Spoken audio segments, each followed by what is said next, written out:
Chapter 3 in the Mary Kay Way. The invisible sign. Each person is special. I sincerely believe this. Each of us wants to feel good about him or herself.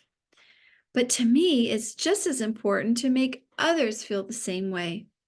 Whenever I meet someone, I try to imagine him or her wearing an invisible sign that says, "Make me feel important." I respond to the sign immediately, and it works wonders. Some people, however, are so caught up in themselves that they fail to realize that the other person wants to feel important too.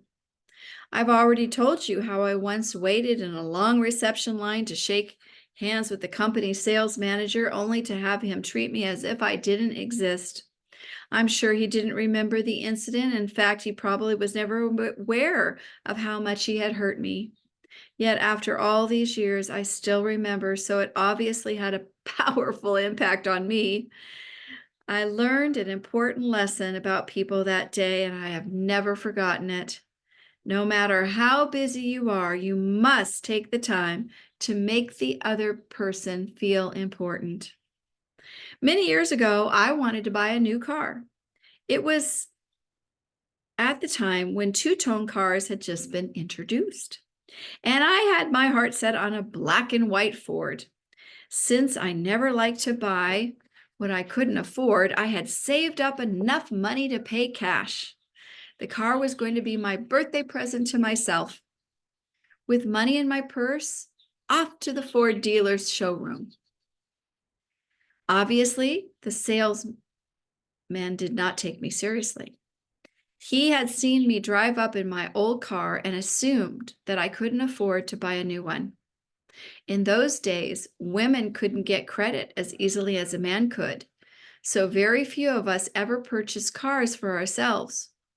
We weren't what salesmen considered live prospects. The Ford representative would hardly give me the time of day. If he was trying to make me feel unimportant, he couldn't have done a better job. At noontime, he simply excused himself, saying he was late for a lunch date. I wanted that car in the worst way, so I asked to see the sales manager, but he was out and wouldn't be back until after 1. So with time to kill, I decided to take a walk. Across the street, I strolled into a Mercury dealer's showroom just to look, for I still intended to buy that black and white Ford. They had a yellow model on the floor, and although I liked it very much, the sticker price was more than I had planned to spend. However, the salesman was so courteous and made me feel as though he really cared about me.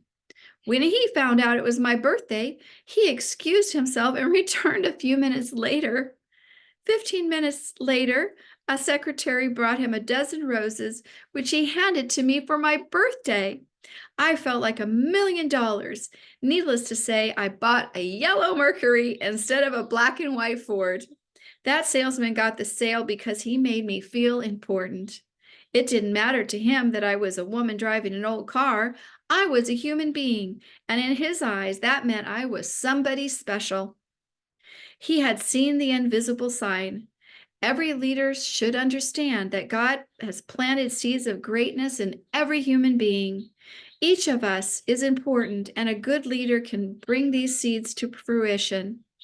It's unfortunate that most of us go to our graves with our music still unplayed. It has been said that we use only 10% of our God-given ability, and that 90% has never been tapped. Look at Grandma Moses, who started painting at age of 75. She went on to become a world-renowned artist, but certainly she must have had her talent at an earlier age. Wouldn't it have been a pity if Grandma Moses had never realized her God-given artistic ability?